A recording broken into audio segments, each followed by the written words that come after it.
What's up, everybody? And today we're checking out White Feather, the deadliest sniper in US history. This is by DREADNOUGH. As always, there will be a link down below in the description if you want to go and check out the video without me waffling over the top of it.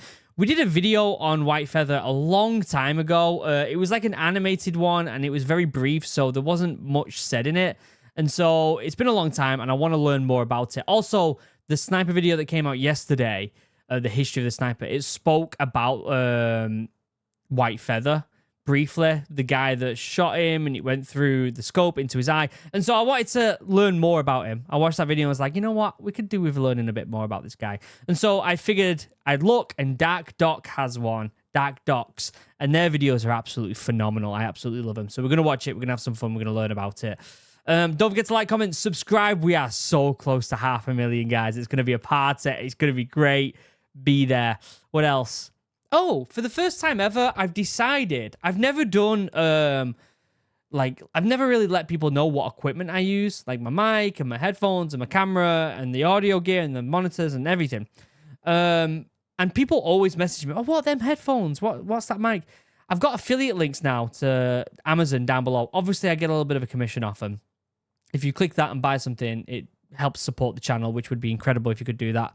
But it's also a good way for me to show you what gear I use. So if you're interested, it's down in the description down below. I think I also put like my top 5 current books that I'm reading or that I've read that I really enjoy. So go and check out my top 5 favorite books if you're interested in that. Anyway, let's shut up. Let's pull this up and let's have a cheeky peek. The weather was humid and extremely hot, and sniper Carlos Hathcock and his spotter John Roland Burke were tired from running around the Vietnamese jungle looking for their next prey. Still, Hathcock remained unfazed. Peering through his binoculars, the experienced gunman quietly inspected his target, a feared counter-sniper known as the Cobra that had become his nemesis while fighting against the North Vietnamese. But so we're getting straight into that legendary story of him shooting through the scope, which was mentioned in my last video yesterday with the snipers. Hathcock was confident that the Cobra was no better than him. After all, the brave soldier had a $30,000 bounty on his head, the highest ever for an American sniper in Vietnam. I wonder what $30,000 was back then, like equated to what it is now. Probably like 500,000 or something crazy, I'm sure.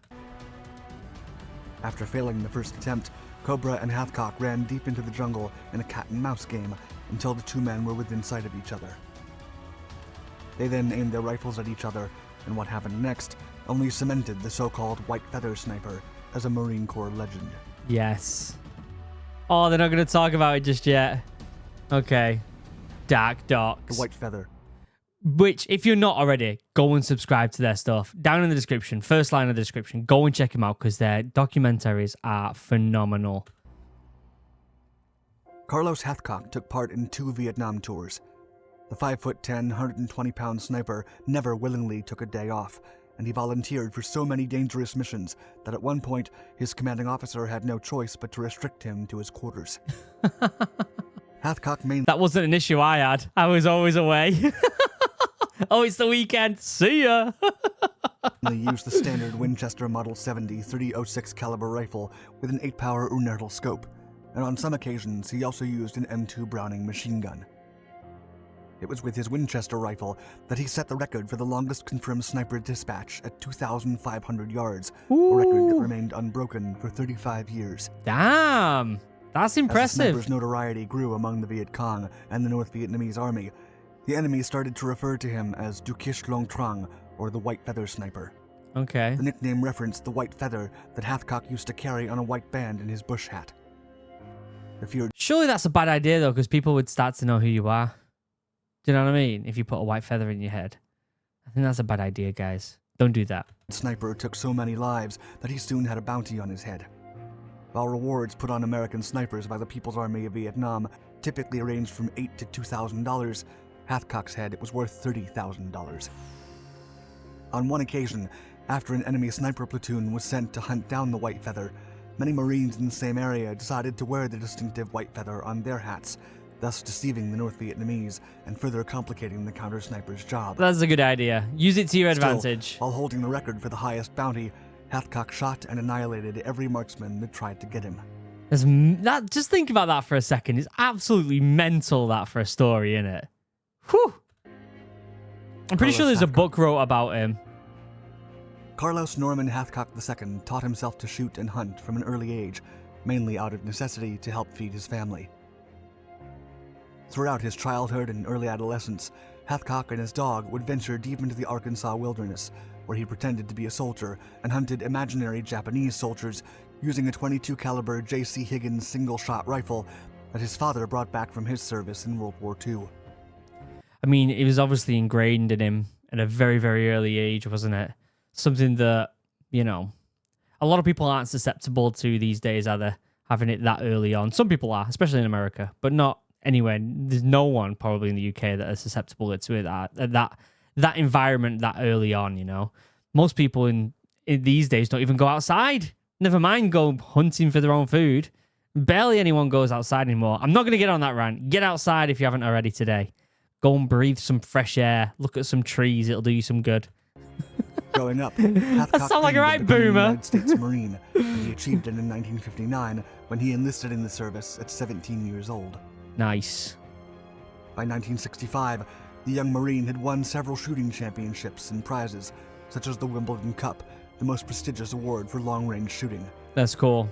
That's really cool. Hathcock arrived in Vietnam a year later and started his first deployment as a military policeman, protecting soldiers and resources on Army installations and enforcing military laws and regulations. So he was a police officer in the military first. Interesting. I wonder how he got. Well, I'm sure to get into how he got into the sniper part of it. However, Hathcock wanted adventures, and he soon volunteered for combat. Captain Edward James Land, an officer who pushed the Marines into preparing snipers in every platoon, personally hand-selected Carlos after learning of his sharpshooting records, and the Arkansas native then became a sniper. There you go. So that's Hathcock how he was chosen. then transferred to the first. It feel like back then snipers weren't really as big of a thing because after World War II, we watched. I mean, you watched the video yesterday. If you watched the video yesterday, the history of the sniper, you know exactly how it kind of they rolled back a lot of that training, and then as kind of wars get more, I don't know, nitty gritty, they then introduced stuff like snipers back into it again, didn't they? You should watch that video yesterday. It was brilliant on the history of snipers. Marine Division sniper platoon stationed at Hill 55, 10 miles southwest of Da Nang, where he would become a Marine Corps legend and the Vietnam War's most lethal sniper. Whew. I Sniper. wonder if he's still considered the most lethal sniper of all time. I wonder. Hathcock was not the only infamous sniper lurking within the Vietnam jungle. There was also an alleged female platoon leader, interrogator, and sniper on the Viet Cong side that the Marines nicknamed Apache, and she was known for her sadistic methods while operating in the Vietnamese jungles long before Hathcock arrived. Damn. According to several accounts, Apache was as beautiful as she was lethal, and she was not only known for her leadership and sniper skills, but also for her propensity towards torturing American GIs. Jeez. Nasty. It is said that she would often place herself and her victims near U.S. Army bases to ensure that the other American officers could hear the agonizing screams. Apache and her crew operated around Hill 55, which was Hathcock's base, and her weapon of choice was a 7.62mm Model 44 Russian-made Mosin Nagant rifle with a scope. Damn. In November of 1966, after taking the life of one of his closest comrades, Hathcock searched the vast landscape for the sniper, but kept returning every night with no news. Just think about that for a second, that there's like a deadly sniper out, and you've got a deadly sniper, and they're out hunting each other. It literally is the story of movies, isn't it, really? Lethal, though. She was horrible, though, wasn't she? I mean, she was doing what she thought was right for her people, I'm sure. But, nasty. It is said that late one afternoon, Captain Edward James Land spotted a small-framed Vietnamese woman carrying a rifle that fit Apache's description, accompanied by 5 Viet Cong armed guerrilla members. As the American duo approached the group, Hathcock and Land treaded carefully and waited for the right time to shoot. Finally, as the woman squatted down to relieve herself, Land called in an artillery barrage on the group of Vietnamese snipers. Realizing that they were being ambushed, the group started running towards them as they were being shot, and Captain Land ordered Hathcock to take her down. Damn. According to accounts, Hathcock quickly attacked Apache with his Winchester sniper rifle, and as the woman fell to the ground, he shot one extra bullet at her for good measure. That people don't realize how brutal that is. Shot an extra shot just in case. I wonder if they ever recovered the body and got to confirm that it was her. I mean, you're never going to know if it actually is that person or not, are you really? Mysterious. Afterward, the men stared at each other in disbelief, and a few seconds later, the silence turned into screams and laughter. They had just put down the most lethal woman in Vietnam. Sheesh. A legendary shot. Carlos Hathcock was constantly chased by another North Vietnamese known as the Cobra, a feared counter-sniper that used a powerful Machine Nagant 9130 rifle with a scope. The feared gunman had made it his personal mission to take down Hathcock, and took several other Marines in the process, including a gunnery sergeant outside of Hathcock's own living quarters. Holy. So this guy, he didn't mention this in the sniper history video. This Cobra guy was legit. Like, he was also really, really good. Because it just mentions that there was another sniper trying to get him called Cobra. It doesn't really go into anything like that. So it's interesting to see how brutal these other people who were after him actually were. Hathcock later recalled that upon finding his fallen comrade on the floor, quote, "I took a vow right there and then. I was gonna get him, some way or another." The American recognized that Cobra was skilled, and it was only a matter of time before one took the other down. However, he was confident that as good as his enemy was, he was not better than him. Holy. You've got to have some frigging confidence to say stuff like that, haven't you? You've got to be really confident in your abilities. Whew. Hathcock and his spotter, John Roland Burke, departed base with their gear and began to trail the enemy sniper in the Vietnamese jungle near their firebase, Hill 55. As the Cobra spotted Hathcock and his team, he silently aimed at the American sniper. However, Hathcock accidentally fell over a tree, and the shot missed, hitting Burke's canteen instead. Wow. After failing the shot, Cobra left his position and ran deep into the jungle, and the two opposing marksmen and their spotters ended up on the opposite sides of where they'd started. Wow. Unfortunately for the North Vietnamese, they were now facing the sun, and a glimmer of light reflected off the sniper's scope. I mean, I'm sure any sniper would tell you that there's a hint of luck and stuff like that, but falling over and the shot missing, the luck in that is crazy. Crazy. You can't even make it up. Surely they're going to make a movie of this one day, right? Upon spotting the glint within the bushes, Hathcock immediately took his rifle and fired at his nemesis. Then, upon approaching his victim, he was shocked to find out that his bullet went straight through the Cobra's scope, hitting the counter-sniper right between the eyes. Can you imagine? Hathcock took possession of the counter-sniper's rifle, hoping to take it home as a trophy. However, the weapon was eventually stolen from the base's armory. Really? Yeah, that stuff doesn't really happen these days. But I think Vietnam was a very chaotic war, wasn't it? There was a lot of stuff happening left and right. Like, I'm sure there was. Do you know what? There's one thing I learned is a lot of people did drugs. A lot of people did drugs while they're out there, and I think the stress of that environment must have taken such a toll on soldiers' minds. But stealing weapons, I guess, if people are doing drugs and stuff like that, is probably not out of the picture, is it? A Marine through and through. Yes. Believing that Hathcock was burned out after his recurring dangerous missions, the top American officials decided to discharge the sniper in 1967. Oh, interesting. However, he re-enlisted after only 1 week back at home with his wife and child. The Patriot... I think that says more about his wife and kids than it does about him. wasn't trained on anything else and was a Marine through and through, wishing to continue protecting his country and his comrades. Hathcock was then assigned to the rifle teaching team in Quantico, Virginia, but he wasn't happy there and was eventually sent back to Vietnam, taking command of a sniper platoon. Wow. On September 16th, 1969, the LVT-5 amphibious armored fighting vehicles he and his team were riding struck an anti-tank mine along Highway 1, north of Landing Zone Baldy. The vehicle burst into flames immediately. Wait, did he die? Determined to save as many lives as possible, Hathcock went back and forth and kept enduring the flames as he pulled 7 Marines from the blazing vehicle before collapsing in a rice paddy, unaware of his own injuries. Oh my god, that's nasty. Several other Marines then came to his rescue and placed him in water. Hathcock and the 7 rescued Marines he pulled from the vehicle were then evacuated by helicopter to the hospital vessel USS Repose. They were then taken to a naval hospital in Japan, and at last to the burn center at Brooke Army Medical Center in Texas. I bet that was nasty. All that traveling, all that flying to get medical aid. Oh, think about that for a second. Because that's like days of traveling all back and forward, moving around all the way to Texas before you even get a proper hospital. I bet that's nasty. The infections that could be done by then.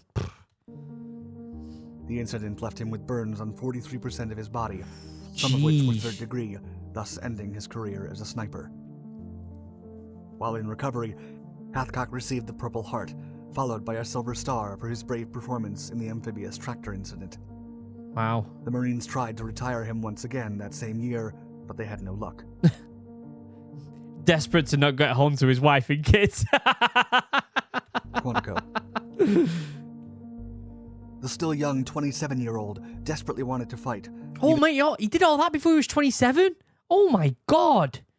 Holy. Even though he was walking with a limp and beginning to suffer from mobility issues. As such, the top brass decided to send him to Spain to work as a gunnery sergeant on the USS Simon Lake submarine tender. However, when a new commander arrived at the vessel in 1975, he was stunned to find that Hathcock could no longer move without help. Wow. The sniper was then sent to the hospital, where his doctors revealed a grim diagnosis. He was suffering from multiple sclerosis. Oh my God. After receiving All this before the age of 30 is horrible, isn't it? I wonder what his confirmed kill numbers were. the terrible news, Carlos Hathcock moved back to Quantico's Marine Base, where he helped establish the Marine Corps Scout Sniper School, providing sniper instructions to police departments and select military units, including SEAL Team 6. Holy, what a Because of story. his multiple injuries and his evolving disease, Hathcock was continuously in pain, but dedicated himself to teaching a new generation of snipers. However, his health continued to deteriorate, and in 1979, the legendary sniper collapsed while teaching a class. That's With no horrible. more mobility, and only 55 days short of his 20th anniversary of enlistment, the beloved instructor was forced to retire. He's the type of person that would have probably stayed in the military until the very last day he could. If he was injured or not, he probably would have stayed in until he had to retire for good. He's one of them people. There's just some people, isn't there? There's sometimes them people that just manage to stay around forever in the military. It's inspiring, but there's very few of them, and they are very special individuals. Legacy. Carlos Hathcock remains a legend among the U.S. Marine Corps, and even has an award named in his honor, the Gunnery Sergeant Carlos Hathcock Award. Wow. Presented annually, this award was established to, quote, recognize an individual who has made significant contributions in operational employment and tactics of small arms weapon systems, which have impacted the readiness and capabilities of the U.S. military or law enforcement. I'm glad he got the recognition then, because obviously his heart was in it, even if his body wasn't at the end. That's heartbreaking. Hathcock would say during an interview that he only survived as a sniper because of his ability to get into a concentration bubble, putting himself into a state of complete, utter, and absolute focus with his equipment and his environment, where every breeze and every leaf meant something, Wow. then also focusing on his target. In the end, Hathcock had almost 100 confirmed lethal hits of Viet Cong personnel and North Vietnamese. Over 100, guys. Over 100. Oh my days. Brutal. However, such actions had to be confirmed by a third party during the conflict, and it had to be by someone other than the sniper's spotter. These third parties were not always present, making confirmations quite tricky, Yeah. especially when the target was behind enemy lines, as was commonly the case in Vietnam. Yeah.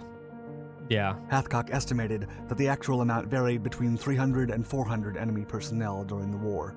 There's no way. Between 300 and 400? There's no way that's true. Surely not. That's an ungodly amount of numbers of people that he got. That wasn't really a sentence. But that is unreal. Surely his mental health wasn't the best. After seeing all that, surely he had severe PTSD as well. Despite his undeniable efficiency, the sniper always stated that he didn't enjoy the slaughter, and that the only thing on his mind whenever he went on a mission was protecting as many Americans as possible. Incredible. Thank you for watching our Dark Docs video. Please let us know your thoughts about the legendary White Feather in the comments section below. Brilliant video. Definitely go to the original video, give it a like, subscribe, all that good stuff. Absolutely fantastic. Does he go down as the best sniper ever? Let me know what you think in the comments section, because I certainly think he's up there. I really do. I think that some of the numbers are legendary. Never mind the story of shooting through someone else's scope. Ooh, that's being shown in so many movies and video games and all sorts. That in itself is legendary, isn't it? Crazy, crazy story. Let me know what you think in the comment section down below. Don't forget to like, comment, subscribe, because we are close to 500,000. Until next time, guys, I love you all. Have a wonderful day. Goodbye.